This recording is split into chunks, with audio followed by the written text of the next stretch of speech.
যদি লেখো বিক্রি করা মাল ফেরত নেওয়া হয়, কাস্টমারের সাথে বেয়াদবি আর মিথ্যা কথা বলবা না, হালাল ভাবে ব্যবসা করো, সততার সাথে চলো। নবী কয় আমি মুহাম্মদের সাথে তুই জান্নাতে থাকবি।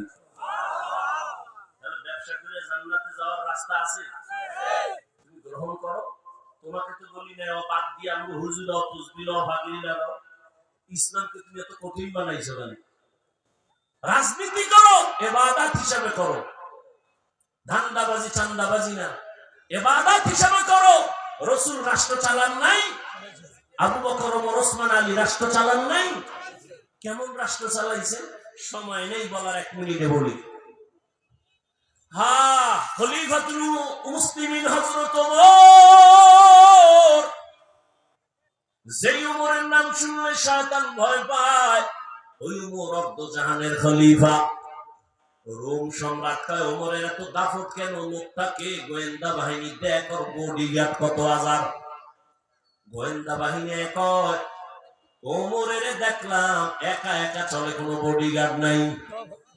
তার এত পাওয়ার, কথা তার মাইরে ভালানো সহজ। তাহা সহজ কথা হলে যাও গোপনে একজনে কাম করে ঘটায় দাও, একা একা কোনানে পাও। খবর পাইছে ওমর গ্রামের পাশে, পাহাড়ের পাশে একটা খালি ময়দানে ডান হাত বালিশ বানায় ঘুমায় একা।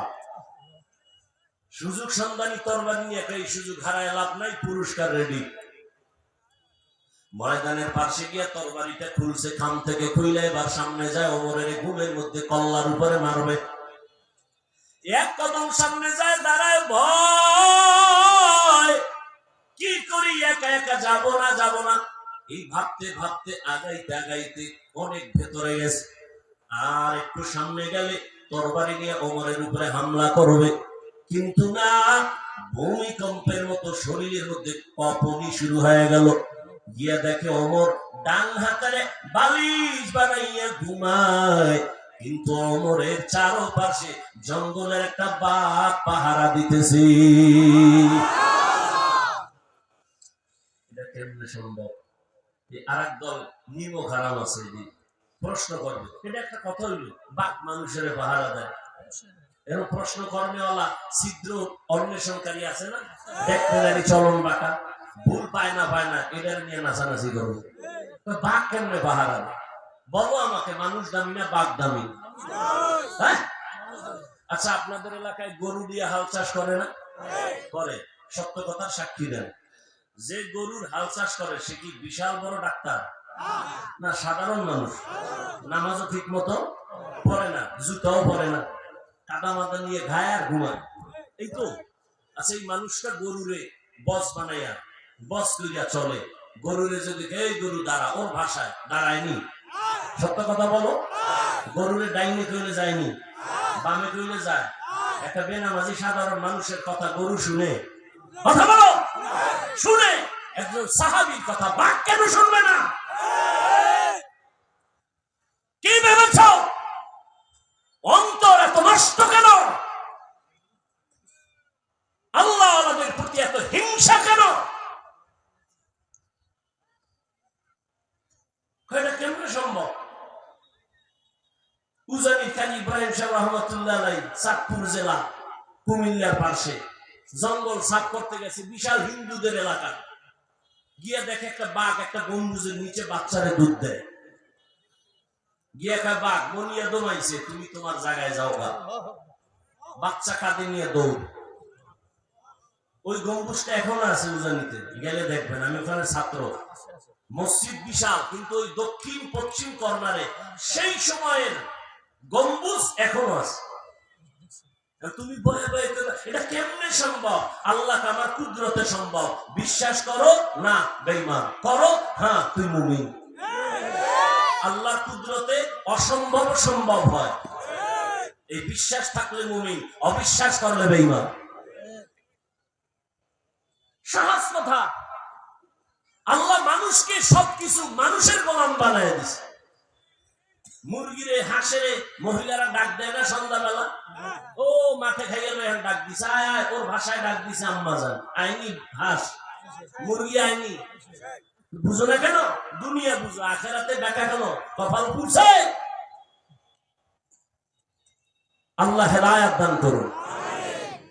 অতএব যুবক বাবা, ওলামায়ে কেরামের দোয়া নিও, মা বাবার দোয়া নিও, ব্যবসার লাইনে থাইকা জান্নাতের পথ খুঁজো, আদব ওয়ালা জিন্দেগি নাও, ইজ্জতের জিন্দেগি নিয়ে চলো, আদব, কারোর সাথে খারাপ আচরণ করিও না, লেখাপড়া করো, মা বাবার দোয়া নিও, 5 ওয়াক্ত নামাজ পড়িও, দেখবা জীবন সফল হয়ে যাবে। মোবাইল জীবন বা চালাবা, কেউ ডাকবে না, সময় মতো চালাইবে, এখন না। এখন মোবাইল হাতে নিলে মোবাইলের যে ইজ্জত তোমাকে রক্ষা করে চলতে হবে, তোমার সেই পাওয়ার নাই ভেতরে। তোমার যেটা দেখা উচিত সেটা দেখবা না, উল্টা দেখবা, চরিত্র নষ্ট হয়ে যাবে। চোখের পাওয়ার শেষ, কানের পাওয়ার শেষ, আর দুর্বল, মাথা ব্যথা অনেক বেশি। কেন? এই মোবাইলের কারণে। নিজেকে এখনো সময় আছে, লাইনে নিয়ে আসো তওবার মাধ্যমে, আল্লাহ কবুল করেন। মা বোনেরাও আছেন, আম্মা জানেরা, সন্তানকে একটা ভালো মানুষ বানায় যান, আদর্শ সন্তানের মা হইয়া কবরে যান। আপনি তো ওই মা খাদিজা রাদিয়াল্লাহু আনহার মতো দাম। আপনার তো এই স্টেজে পাগড়ি নিচে ছাত্র, আপনারা তো এদের মা, আপনারা তো নবীদের মায়ের মতো দামি, সাহাবায়ে কেরামদের মায়ের মতোই তো দামি। আপনি একটা আদর্শ ডাক্তারের মা হয়ে যান, জীবন ধন্য, দুনিয়াতে পরকালে। সন্তান ডাক্তার হলেও কোরআন পড়ে দোয়া করতে ভুল করবে না। আদর্শ সন্তান বানায় যান, স্বামীর দোয়া নেন, স্বামীর মাল হেফাজত করেন, 5 ওয়াক্ত নামাজ পড়েন, পর্দা করেন। এরকম মহিলা কি নাই? আম্মা জান, আপনি কেন পারবেন না? আল্লাহ মা বোনদেরকেও কবুল করেন। আল্লাহ আমাদের সবাইকে তওবাওয়ালা জিন্দেগি দান করেন। তো আমাদের কাজ কি জীবনের? ভুলে গেছেন? ইবাদত। বাথরুমে যাবেন ইবাদত, খানা খাবেন ইবাদত, বাম হাতে খাবেন ইবাদত, হ্যাঁ, ডান হাতে পানি পান করো ইবাদত, খাও ইবাদত, জুতা 2টা পরো ইবাদত হিসেবে পরো। কয় কেমনে? কয় ডান জুতায় ডান পা আগে ঢুকাবি, এরপরে বাম জুতায় বাম পা ঢুকাও। দোনো পায়ে জুতা ঢুকানো শেষ, এবার কদমটা যখন দিবা ডান পাও দিয়া কদম শুরু করো, সুন্নত। জুতা তো আমিও পরি, আপনিও পরেন না, আপনারটা তো ইবাদত হয় না। কেন? রাসূলের আদর্শ নেই। পানি আপনিও খান পিপাসার জন্য, আমিও পানি পান করি, কিন্তু আপনি তো বাম হাত দিয়ে 1 টান মারছেন, আধা লিটার নাই। ঠিক ওই আধা লিটার আমিও টান মারছি, তবে ডান হাতে বাম হাতে নয়, 3 বারে, একবারে নয়।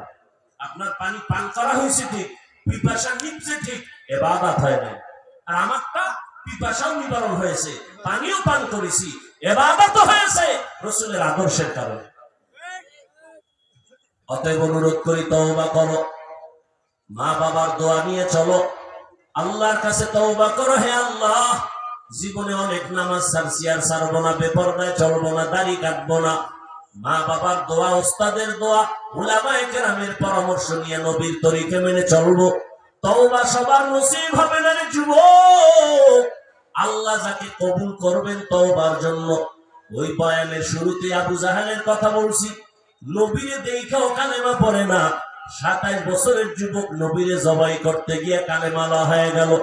এখানেও আবু জাহেলের মেজাজওয়ালা কিছু মানুষ বয়ান শুনবে ঠিক, কিন্তু তওবা করবে না, বাইরে গিয়া আরো বিরোধিতা করে কপাল ভরে ফেলবে। আর একদল ওমরের মতো মেজাজওয়ালা গুনাহ নিয়ে দুইটা হঠাৎ মরণের চিন্তায় পড়ে কাঁদবে আর বলবে, আল্লাহ মাফ করে দাও, আর কোনদিন মা বাবার সাথে বেয়াদবি করবো না, উলামায়ে কেরামের সাথে করবো না, মুরব্বীদের দোয়া নিয়া, মা বাবার দোয়া নিয়ে চলবো না, নামাজ ছাড়বো না। এইরকম যুবক যদি স্কুল কলেজে থাকে, আমি কেন পারবো না? এইরকম তওবার নিয়ত ওমরের মেজাজওয়ালা যারা আছো, আল্লাহর মহব্বত নিয়ে তওবার নিয়ত করো। মরিয়া গেল আর দাড়ি কাটবা না, নামাজ ছাড়বা না, বেপরদায় চলবা না। তওবার নিয়ত যাদের আছে, মুনাফিকি নাই, আমি বলবো তারা দুটো হাত আমার আল্লাহকে দেখাইয়া দাও। আয় আল্লাহ, হাতগুলো কবুল করে নেন, তওবা কবুল করে নেন, তওবার উপরে মজবুত